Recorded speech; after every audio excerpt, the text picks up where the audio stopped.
ఆదికాండం 21వ అధ్యాయము. నీవు వారికి నియమింపవలసిన న్యాయవిధులు ఏమనగా, నీవు హెబ్రీయుడైన దాసుని కొనిన ఎడల వాడు 6 సంవత్సరముల దాసుడై ఉండి 7వ సంవత్సరమున ఏమీయు ఇయ్యకయే నిన్ను విడిచి స్వతంత్రుడగును. వాడు ఒంటిగా వచ్చిన ఎడల ఒంటిగానే వెళ్ళవచ్చును. వానికి భార్య ఉండిన ఎడల వాని భార్య వానితో కూడా వెళ్ళవచ్చును. వాని యజమానుడు వానికి భార్యనిచ్చిన తరువాత ఆమె వాని వలన కుమారులనైనను కుమార్తెలనైనను కనిన ఎడల ఆ భార్యయు ఆమె పిల్లలను ఆమె యజమానుని సొత్తగుదురు గాని వాడు ఒంటిగానే పోవలెను. అయితే ఆ దాసుడు, నేను నా యజమానుని, నా భార్యను, నా పిల్లలను ప్రేమించుచున్నాను, నేను వారిని విడిచి స్వతంత్రుడనై పోనొల్లనని నిజముగా చెప్పిన ఎడల వాని యజమానుడు దేవుని యొద్దకు వారిని తీసుకొని రావలెను. మరియు వాని యజమానుడు తలుపునొద్దకైనను ద్వారబంధమునొద్దకైనను వాని తోడుకొని పోయి వాని చెవిని కదురుతో గుచ్చవలెను. తరువాత వాడు నిరంతరము వానికి దాసుడై ఉండును. ఒకడు తన కుమార్తెను దాసిగా అమ్మిన ఎడల దాసులైన పురుషులు వెళ్ళిపోవునట్లు అది వెళ్ళిపోకూడదు. దానిని ప్రదానము చేసుకున్న యజమానుని దృష్టికి అది ఇష్టురాలు కాని ఎడల అది విడిపింపబడినట్లు అవకాశమును ఇయ్యవలెను. దాని వంచినందున అన్యజనులకు దానిని అమ్ముటకు వానికి అధికారము లేదు. తన కుమారునికి దాని ప్రదానము చేసిన ఎడల కుమార్తెల విషయమైన న్యాయవిధిని బట్టి దాని ఎడల జరిగింపవలెను. ఆ కుమారుడు వేరొక దాన్ని చేర్చుకొనినను మొదటి దానికి ఆహారమును వస్త్రమును సంసార ధర్మమును తక్కువ చేయకూడదు. ఈ మూడును దానికి కలుగజేయని ఎడల అది ఏమీ ఇయ్యక స్వతంత్రాలైపోవచ్చును. నరుని చావగొట్టిన వానికి నిశ్చయముగా మరణశిక్ష విధింపవలను.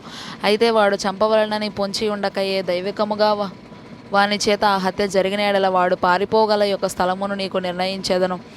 అయితే ఒకడు తన పొరుగువాని మీద దౌర్జన్యముగా వచ్చి కపటముగా చంపలేచిన ఎడల వాడు నా బలిపీఠమును ఆశ్రయించినను వాని లాగివేసి చంపవలెను. తన తండ్రినైనను తల్లినైనను కొట్టువాడు నిశ్చయముగా మరణశిక్ష నొందును. ఒకడు నరుని దొంగిలించి అమ్మినను తన యొద్ద నుంచుకొనినను వాడు నిశ్చయముగా మరణశిక్ష నొందును. తన తండ్రినైనను తల్లినైనను శపించి వాడు నిశ్చయముగా మరణశిక్ష నొందును. మనుషులు పోట్లాడుచుండగా ఒకడు తన పొరుగువానిని రాతితోనైనను పిడికిటితోనైనను గుద్దుట వలన వాడు చావక మంచం మీద పడి ఉండి తరువాత లేచి తన చేతికర్రతో బయటకు వెళ్ళి తిరుగుచుండిన ఎడల వాని కొట్టిన వానికి శిక్ష విధింపబడదు. కానీ అతడు పనిచేయలేని కాలమునకు తగిన సొమ్ము ఇచ్చి వాడు అతనిని పూర్తిగా బాగు చేయింపవలను. ఒకడు తన దాసుడైనను తన దాసి అయినను చచ్చునట్లు కర్రతో కొట్టిన ఎడల అతడు నిశ్చయముగా ప్రతిదండన నొందును. అయితే వాడు 1-2 దినములు బ్రతికిన ఎడల ఆ ప్రతిదండన అతడు పొందడు. వాడు అతని సొమ్మే కదా. నరులు పోట్లాడుచుండగా గర్భవతి అయిన స్త్రీకి దెబ్బ తగిలి ఆమెకు గర్భపాతమే గాక మరి ఏ హానియు రాని ఎడల హాని చేసిన వాడు ఆ స్త్రీ పెనిమిటి వాని మీద మోపిన నష్టమును అచ్చుకొనవలెను. న్యాయాధిపతులు తీర్మానించినట్లు దాన్ని చెల్లింపవలను. హాని కలిగిన ఎడల నీవు ప్రాణమునకు ప్రాణము, కంటికి కన్ను, పంటికి పళ్ళు, చేతికి చెయ్యి, కాలికి కాలు, వాతకు వాత, గాయమునకు గాయము, దెబ్బకు దెబ్బయు నియమింపవలను. ఒకడు తన దాసి కన్నెనైనను పోగొట్టిన ఎడల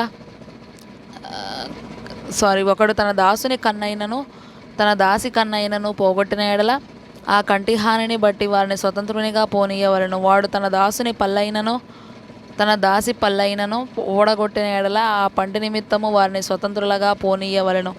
ఎద్దు పురుషునైనను స్త్రీనైనను చావ పొడిచిన ఎడల నిశ్చయముగా రాళ్లతో ఆ ఎద్దును చావగొట్టవలను.